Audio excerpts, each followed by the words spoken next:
काय म्हणताय मंडळी? बघा किती कलरफुल दिसत आहेत ना आप्पे.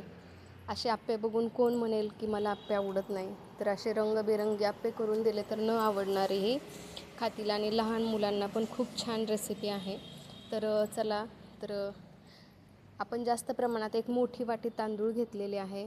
खूप मोठी वाटी आहे. चणा डाळ एक छोटी वाटी, त्यापेक्षा मूग डाळ आणि ही मटकीची डाळ आहे ती थोडी कमी प्रमाणात घेतलेली आहे.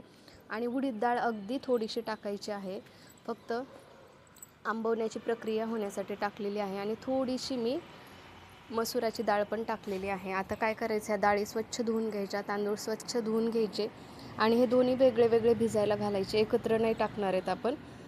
आता हे मस्त 5 ते 6 तास तांदूळ आणि डाळी मस्त भिजलेले आहेत. बघू शकता मस्त भिजलेले आहेत. आता आपल्याला हे मिक्सरमध्ये वाटून घ्यायचं आहे दोन्ही पण. खूप बारीक पण नाही वाटायचं, त्यामुळे आप्पे आपले काय होतात, चिकट होतात. तर थोडंसं जाडसर असं वाटून घ्यायचं आहे आणि हे दोन्ही मिक्स करून घ्यायचं आहे. आपण हरभऱ्याची डाळीचं प्रमाण थोडं जास्त टाकलं तरी काही प्रॉब्लेम होणार नाही. फक्त उडीद डाळ मात्र आपल्याला कमी प्रमाणात टाकायची आहे, कारण त्यामुळे आपले आप्पे कडक होतात, स्पंजी सॉफ्ट होणार नाही आहेत. तर मस्त असं पीठ तयार झालेलं आहे, छान मिक्स करून घेतलेलं आहे. आता ह्या पिठाला आपण रात्रभर झाकून ठेवणार आहोत. यामध्ये आपण काहीच टाकलेलं नाही आहे. आता मी हे पीठ सकाळी उघडलेलं आहे. बघा किती मस्त फुगलेलं आहे, मस्त टोपलं भर फुललेलं आहे पीठ. आता याला छान मिक्स करून घ्यायचं आहे. असे आप्पे केले तरीही चालतात, खूप सॉफ्ट होतात. पण आपण काय करूया, याला मस्त असं हलवून घेऊया आणि थोडंसं यामध्ये मीठ आणि खाण्याचा सोडा टाकणार आहे. आंबवण्याची प्रक्रिया एकदम छान झालेली आहे. आपली उडीद डाळ कमी होती तरीही काहीच प्रॉब्लेम नाही, कारण आपण रात्रभर हे पीठ आंबवून घेतलेलं आहे.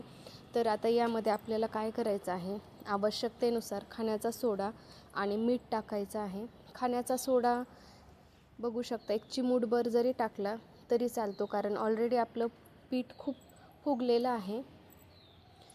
आता मीठ तर टाकून झाले, थोडासा काय करूया, सोडा टाकू आणि हे टाकल्यानंतर पण आपल्याला छान असं मिक्स करून घ्यायचं आहे. बघा एवढाच सोडा टाकते मी, छान मिक्स करून घ्यायचं आहे.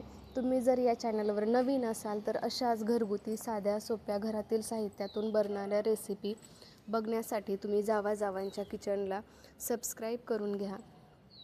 तुम्हाला नवीन नवीन रेसिपी, जुन्या पारंपरिक सर्व प्रकारच्या रेसिपी या चॅनलवर बघायला मिळतील. आता हे छान मिक्स करून घेतले आहे. तर आता मला आज वेगळे वेगळे आप्पे बनवायचे आहेत. मी काही पालकाचे बनवणार आहे, काही बीटचे आप्पे बनवणार आहे, काही कांदा टोमॅटो मिक्स करून बनवणार आहे, तर काही प्लेन आप्पे बनवणार आहे. तर व्हिडिओ शेवटपर्यंत बघा. हे वेगळ्या वेगळ्या प्रकारचे आप्पे मी कसे बनवलेले आहेत. तर मी पालक थोडासा मिक्सरमध्ये काढून घेते आणि याचा उग्रवास येऊ नये म्हणून थोडासा पुदिना यात टाकलेला आहे. मस्त अशी पेस्ट बनवून घेतलेली आहे.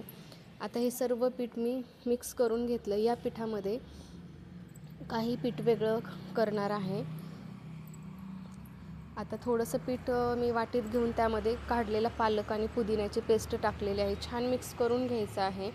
आणि बघा बाकीच्या आप्प्यासाठी मी कांदा, शिमला मिरची, पुदिन्याची पानं, लसूण आणि जिरी मस्त कुटून घेतलेले आहे, जाडसर, खूप बारीक नाही कुटलेलं. हिरवी मिरची घेतलेली आहे, थोडीशी टोमॅटो, भरपूर अशी कोथिंबीर आणि कांदा. तर या सर्व पिठामध्ये सुरुवातीला मी जिरी आणि लसूण ही पेस्ट टाकून मिक्स करून घेणार आहे. यामध्ये भरपूर कोथिंबीर, पुदिन्याची पानं, हिरवी मिरची टाकून मिक्स करून ठेवणार आहे, कारण बाकीच्या आप्प्यांना पण हे साहित्य चालतं. कोथिंबीर वगैरे सगळं मिक्स करून घेतलेलं आहे. आता हे कांद्याचे करण्यासाठी कांदा, शिमला मिरची, टोमॅटो टाकून छान मिक्स करून घ्यायचं आहे. तुमच्याकडे जर गाजर असेल तर तुम्ही गाजरही टाकू शकता, त्यामुळे आप्पे खूप छान लागतात. मला तर हे कांद्याचेच आप्पे आवडतात, सगळ्यात जास्त टेस्टी लागतात. तर आपण आता सुरुवातीला पालकाचे आप्पे बनवून घेऊया. आप्पे पात्र तापायला ठेवल्यानंतर त्यामध्ये तेल टाकून घ्यायचं आहे आणि तेल टाकून घेतल्यानंतर आपण जे पालकाचं पीठ बनवलेलं आहे ते टाकून घेणार आहोत. आणि सुरुवात कडेपासून करायची आहे, कारण मधलं जे साचा असतो तो लवकर तापतो, त्यामुळे मधला आप्पा लवकर शेकून निघतो. म्हणून कडेला पीठ टाकून घेते मी सुरुवातीला आणि 1-2 मिनिट झाकून द्यायचं आहे त्याला. आणि मस्त वाफ आली की उघडून घ्यायचं आहे. बघा मस्त टम्म असे आप्पे फुगलेले आहेत, खायला पण खूप छान लागतात. हे आप्पे तुम्ही डाळवे आणि खोबरे याच्या चटणीसोबत खाऊ शकता, शेजवान चटणीसोबत खाऊ शकता किंवा सॉससोबत. नाहीतर असेही खाल्ले तरी खूप छान टेस्टी लागतात, कारण सगळ्या डाळी आहेत त्यामुळे एक प्रकारची चव या आप्याला आलेली आहे. तर मस्त आप्पे शेकून झालेले आहेत आपले, छान फुगलेले पण आहेत. तुम्हाला जर ही रेसिपी आवडत असेल तर मध्ये लाईक करू शकता तुम्ही. आता हे आप्पे काढून घ्यायचे आहेत. आता आपण बनवूया बीटचे आप्पे. त्यासाठी मी बारीक बीट खिसून घेतलेलं आहे. हे बीट खिसून घेतलेलं आपल्याला व्यवस्थित मिक्स करून घ्यायचं आहे या पिठामध्ये. आणि हे आप्पे जे आहेत ते दिसायला खूप खूप सुंदर दिसतात आणि अतिशय पौष्टिक असे आप्पे बनणार आहेत. लहान मुलांना आपण हे आप्पे टिफिनला देऊ शकतो, काहीतरी वेगळं म्हणून. त्यांना खूप आनंद होतो आणि ते आवडीने डब्बा संपवून येतात. नक्की एकदा ट्राय करून बघा. एकाच कलरचे देण्याऐवजी त्यांना जर वेगळे वेगळे दिले तर त्यांनाही आनंद होतो की आज डब्याला काहीतरी वेगळं दिलेलं आहे आईने, आणि ते आनंदाने खातात. आणि याचा कलर तर खूप सुंदर येतो बघा तुम्ही शेकल्यानंतर. ह्यालाही 2 मिनिट आपण शेकू देणार आहेत. आणि बघा किती लाल भडक मस्त सुंदर रंग आलेला आहे. तर ह्याची साईड चेंज करून मस्त आपण भाजून घेणार आहोत. आणि हे सर्वच आप्पे खूप पौष्टिक आहेत. सर्व डाळींचं प्रमाण थोडं कमी जास्त झालं तरी काहीच प्रॉब्लेम नाही. फक्त उडीद डाळ आपल्याला कमी टाकायची आहे. बाकीच्या डाळी थोडे जास्त प्रमाणात असतील तरीही चालतात.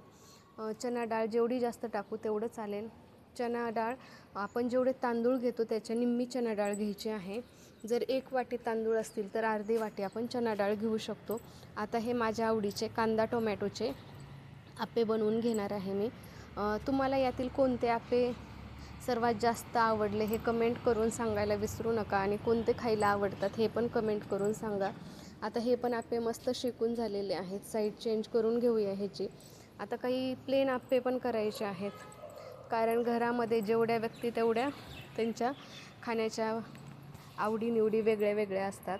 तर कोणाला बिना कांद्याचे आवडतात, कोणाला पालकाचे, बीटचे, कोणाला प्लेन आवडतात. तर सर्वांच्या आवडीचे आज आप्पे बनवलेले आहेत. आता मस्त हे पण आप्पे तयार झालेले आहेत. छान रंग आलेला आहे याला पण. आपण आता एकदम प्लेन प्रकारचे याच्यामध्ये फक्त कोथिंबीर, पुदिना, हिरवी मिरची, लसूण, जिरे याची पेस्ट टाकलेली आहे. आणि हे प्लेन आप्पे आहेत. आता हे पण छान मस्त तयार झालेले आहेत खाण्यासाठी. तर अशा प्रकारे पालकाचे, बीटचे, कांद्याचे प्लेन आप्पे सर्व तयार झालेले आहेत. आणि बघा सगळे आप्पे मिळून किती कलरफुल ताट दिसते ना. बघूनच वाटते आता मी कधी बनवू आणि कधी खाऊ. तर तुम्ही काय करा, आत्ता लगेच तांदूळ भिजायला टाका आणि नक्की ही रेसिपी ट्राय करून बघा. आणि बनवल्यावर कशी झाली हे कमेंट करून सांगा. तुम्ही व्हिडिओ शेवटपर्यंत बघितला त्याबद्दल तुमचे मनापासून आभार. भेटूया नवीन रेसिपीसोबत. तोपर्यंत एक लाईक करा. बाय.